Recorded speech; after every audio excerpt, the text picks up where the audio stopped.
Hi everyone, welcome! This is 9 Night Siege, a solo or co-op fortress defense game where you're trying to survive 9 brutal nights. You're the last line of defense in a mountain keep that's about to get overwhelmed. By day, you're managing the fortress, scraping together gold, upgrading key areas, and getting your hero ready for what's coming. You'll craft gear, brew potions, and make tough calls on what to fix, what to build, and what to sacrifice. At the same time, you'll venture out into the valley, scouting hexes, fighting enemies, and collecting rare ingredients and loot. That's also where you'll face bigger threats, earn powerful abilities, and rescue allies that give you new options and combos. And then night falls, and the siege begins. Orcs hit different parts of the fortress, your defenses get tested, and every night you're adapting on the fly, until you make it through all 9 nights.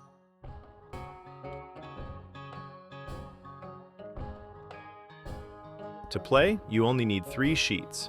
The main one is the map. It's designed for A4, or letter size, and that's perfectly enough for a solo game.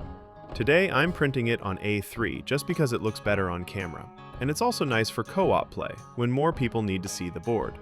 But for normal play, feel free to stick with A4, or letter. Today we're playing as Garen. He's the best hero to start with because he's simple and straightforward. He doesn't have as many tricky, unique mechanics as the other characters. He mostly relies on raw strength and brute force. The core game includes 2 heroes, and the expansion adds 3 more, so there are 5 in total. But for your first game, Garen is easily the most beginner-friendly choice.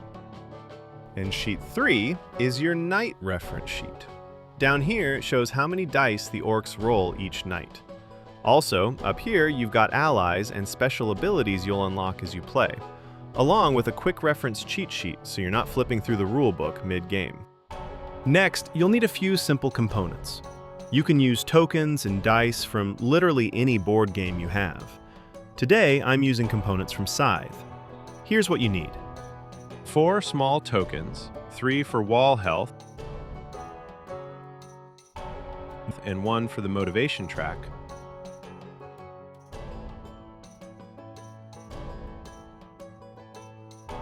and a heart marker to track your hero's health. And for dice, the ideal setup is 3 sets of 6 dice in different colors, but you can absolutely play with fewer. Also, since this is a print and play, you'll need a pencil or a marker. Alright, now let's jump into the core rules. To win, you simply need to hold the fortress for 9 nights, and you can lose in 2 ways. First, if the keep's wall is reduced to 0, the fortress falls and the game ends immediately. Second, if your motivation drops below 0, the defenders panic and scatter, and that's also game over. Overall, the game runs in 2 phases, day and night. During the day phase, you're building up, preparing, and making smart choices around the fortress and your hero. During the night phase, the orcs attack, and you're doing everything you can to keep the walls standing. The game starts on day phase. The first thing you do is roll 3 day dice. If you roll a duplicate, you can re-roll that pair if you want. And if the re-roll creates another duplicate, you can re-roll again. It's always optional. Most day actions use half the die value, rounded down, but not less than 1. So higher rolls give you more progress. Before we get into the fortress actions, one quick thing. There are quite a few options here, so don't stress about remembering all of them. You can always find a quick summary on sheet 3 if you need a reminder later, so just follow along for now. So what actions are available that use half the die value? Let's start with the farm. When you place a day die here, you gain gold. For example, if you use a 5, you get 2 coins. Mark that in the wallet on your hero sheet. You'll spend gold mainly on items, and the cost is shown right on each item tag. Also, for 1 gold, you can buy 1 ingredient, any of the 4 basic ingredients. The only one you can't buy is dew. Dew can only be found out in the wild, and it's used for brewing powerful potions. Next up is motivation. When you place a day die here, the track on the right moves up, and that can give you good bonuses like +1 or +2 strength. That bonus gets added to your defense during the night phase, across the fortress, so it makes a real difference. Don't underestimate motivation. And if your motivation goes above the normal limit, you don't waste it. You convert that overflow into 1 gold, since the farm is basically working overtime. Next up is the Siege Engine project. Use a day die here to make progress. You'll fill in a number of boxes based on that die. Once all the boxes are filled, the keep will defend with 1 extra die for the rest of the game at night. Next is the Alchemist Lab. Here you spend ingredients and use a day die to brew potions. The higher the die, the more you can brew, as long as you have enough ingredients. With Garen, he has 2 potions brewed in the Alchemist Lab. But not everything you craft is a potion. You also have remedies and devices. Those don't use a day die, and you can craft them on the go, even out in the valley between fights, as long as you have the right ingredients. Over in the barracks, you'll work on increasing your hero's strength.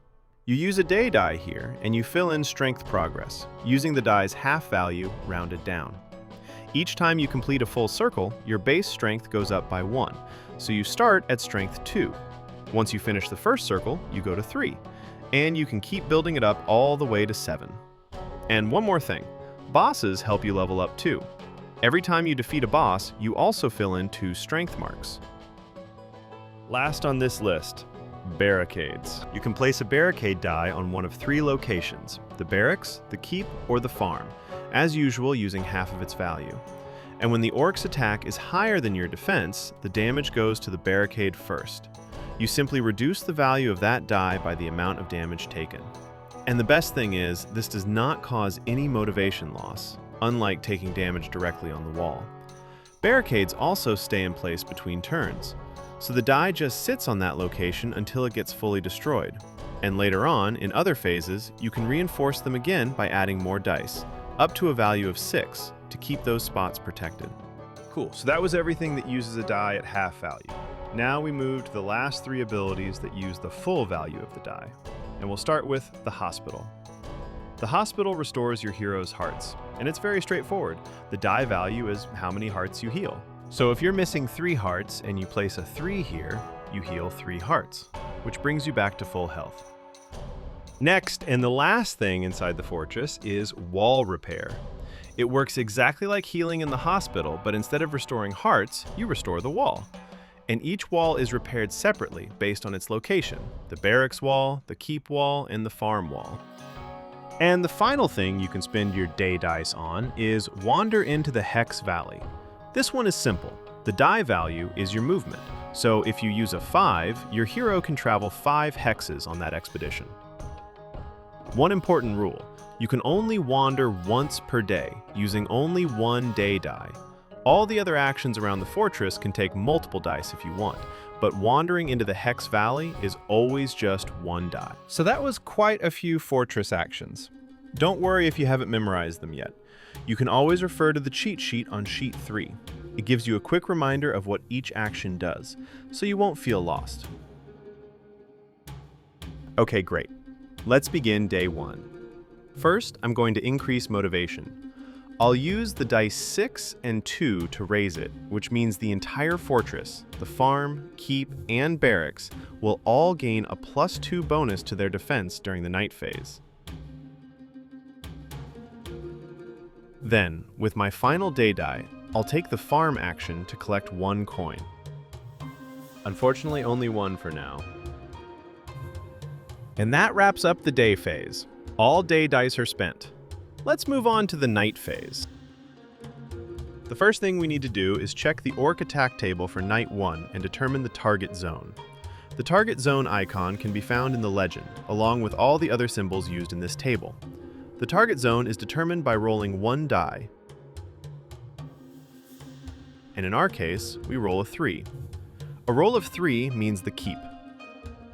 If we roll 1 or 2, the target is the farm, 3 or 4 is the keep, and 5 or 6 is the barrack.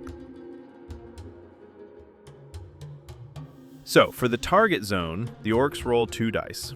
The keep is defended with 2 dice as well, and since we have a character station there, they also add their strength to the defense.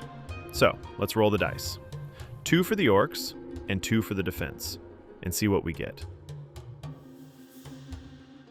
So, from the dice alone, we're tied at 6 to 6, so the keep is already successfully defended. No damage to the wall or the hero. On top of that, we get +2 from motivation, which is effectively the same as adding another die showing 2. And we also add the hero's strength, which is another +2, again equivalent to a die with a value of 2. So overall, we end up with a total of 10, while the orcs stay at 6. Now, based on the table, we move one step to the right. That brings us to the barracks, and this time it's resolved with 1 die. The barracks defend themselves with 1 die as well, so it's going to be 1 die versus 1 die. On this roll, we get a 5, and they roll a 6. But we also have +2 from motivation, and just to make it clear, we can think of that as an extra die showing 2. So that gives us a total of 7 versus their 6. And the barracks are successfully defended. So moving on to the next zone on the right, it's exactly the same. The orcs attack with 1 die, and the farm defends with 1 die. And this is the last roll for the night. We roll a 4, even though it's not visible on the video, and they roll a 5. We add +2 from motivation once again, and the farm is successfully defended. This has been a great example of how motivation can help you defend through the night. It's really powerful because it affects the entire fortress. Since no walls took any damage, we receive a bonus. Motivation goes up by 1, but since we're already at the maximum, we take a coin instead and bring motivation back down to +2. As part of the bonus, we gain 1 lucky reroll, going from 3 to 4. A lucky reroll lets us reroll 1 die in any fight, ours or the enemy's, until the result is at least 1 point better for us. For example, if the enemy rolls a 5 and we decide to re-roll it, if it's 5 or 6, we re-roll again. Once it's 4 or lower, the re-roll stops. You can use as many lucky re-rolls as you want during a fight, but it's a valuable resource, so it's best saved for more dramatic moments. And with that, we're finished with the night. We mark it as completed and cross it out. If you don't want to spoil the sheet, feel free to use a token instead. That way you can reuse it later. Okay, now we're starting day 2, and as usual, we roll 3 day dice. And this day, I'm going to use 2 of the dice, 3 and 2, to gain 2 coins, because I want to buy a shield. It costs 4 coins, as shown on the price tag. So let's cross off Garen's 4 coins and tick the Stump Guard shield. According to the description, the shield absorbs 1 damage per fight, which effectively gives us 1 extra strength. So it's good to have it to improve my chances of surviving while collecting ingredients and, hopefully, defeating one of the bosses. And for the 3rd die, I'm going to use it to wander into the Hex Valley. Since I'm using the 6 on it, I can move 6 hexes. Okay, now let's look at what you can do out in the Hex Valley, since it takes up so much space on the main map. When you head out into the Hex Valley, you don't have to start from one fixed spot. You can choose any starting hex with a red border, and begin your movement from there. As soon as your hero enters a hex, you roll a scout check for that hex. Different heroes have different stealth levels. Garen isn't very sneaky, so for him it works like this. On a 5 or 6, he slips through unnoticed and takes the ingredient. On a 1 to 4, he gets spotted, an ambush happens, and you go straight into a fight. So let's roll our scout check. Okay, we're not too lucky. We roll a 2, which means it's a goblin ambush. In most ingredient hexes, the fight works like this. They roll 2 dice, and we roll 1 die. So they roll a 3 and a 4, and we roll a 4. We also add +2 strength, which still leaves us 1 short. But before heading out, we bought a shield, so we take no damage since the shield absorbs 1 damage. And with that, we've successfully cleared the area. Next time we step onto this hex, we'll only roll to see whether we collect the ingredient, a 50-50 chance. And let's collect 1 berry into our inventory and move 1 step down on the hex field. All ingredient fights work the same way.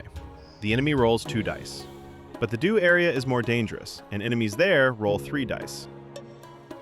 Oops, I almost forgot. Garen starts with 1 healing wrap. It's supposed to be there from the very beginning of the game. It allows him to heal 3 HP between fights. Okay, let's roll the scout check for the second hex. We get a 2, so that means we have to fight again. Let's add up our total strength, including the shield, just to be clear where we're at. Not the best roll, I'd say.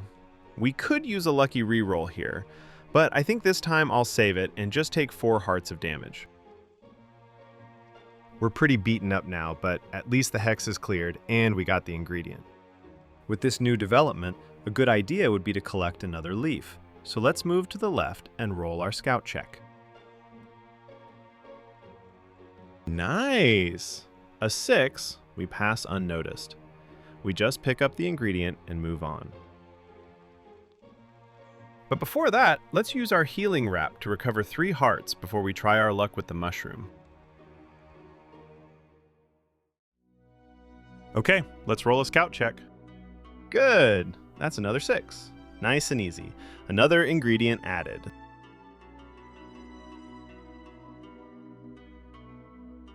We're getting close to the boss. Rolling another scout check. Looks like a fight. Fingers crossed it goes better than last time. Well, a bit better. I'm only 2 short. I'll take the difference as heart damage. Cross out the hex and collect the ember. Okay, we're at the point where nothing stands between us and the boss, so our next step is a boss fight. But before we go in, it's a smart idea to check our ingredients and prepare some remedies. We have enough for a healing wrap, so let's craft it and use it right away to heal up. And most importantly, let's prepare berserk powder. Let's cross out the ingredients. This is the item that really helps in tough situations. By trading 1 heart, we deal 2 damage. And Garen has plenty of hearts. Berserk powder can be used at any moment, so if we see a bad roll, we can react. So let's take a look at how a boss fight works. This is a 2-round boss, meaning the fight is resolved in 2 stages. On each boss tile, we can see how strong the boss is in each round. In this case, during the first round, the boss rolls 2 dice against us, and in the second round, it rolls 2 dice again. If we defeat the boss, we gain a special ability, in this case, the Fox. All special abilities are listed at the top of the board. The boss guarding the Fox ability is the easiest one, and the further down the list you go, the harder those bosses get. At the very bottom, we also have 2 special bosses. These aren't fights, but challenges, and their rules are explained right there in the top right corner. So, with that in mind, let's begin. Let's take 2 dice for the boss, and as always, 1 die for our hero. And roll. That's not too bad. We're only 1 short, so we lose 1 heart and move on to round 2. Rolling again. Great! They have 7 and we have 7, so there's no loss on our end. And with that, we've successfully defeated our first boss and can now collect the reward.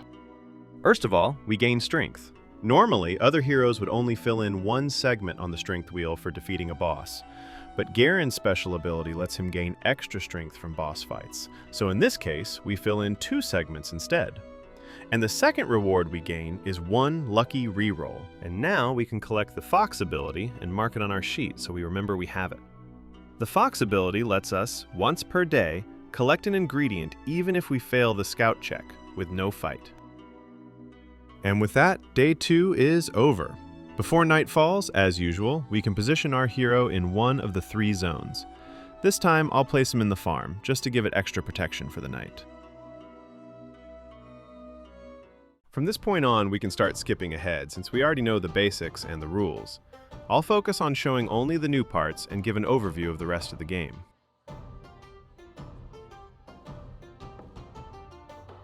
The second night didn't go too smoothly overall, so we ended up using 2 lucky rerolls.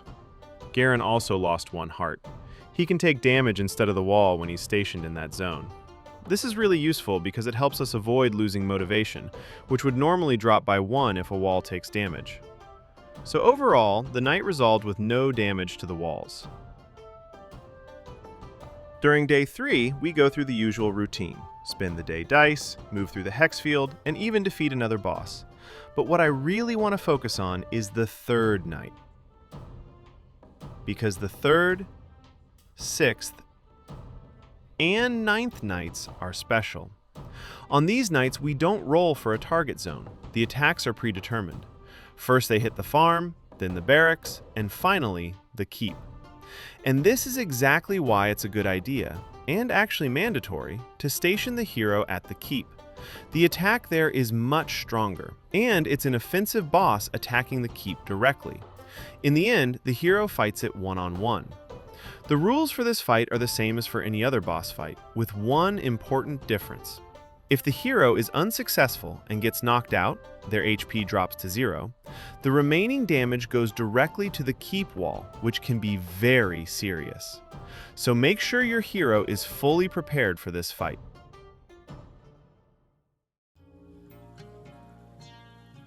The 3rd night went about as well as it could. The hero was almost knocked out, the keep took some damage, motivation went down, but the fortress held. Let's skip ahead a few days. During this time, I managed to pick up the motivation banner and some extra workforce, which means I now have 4 day dice. I also got an extra siege engine, so from this point on, the farm defends with 2 dice at night.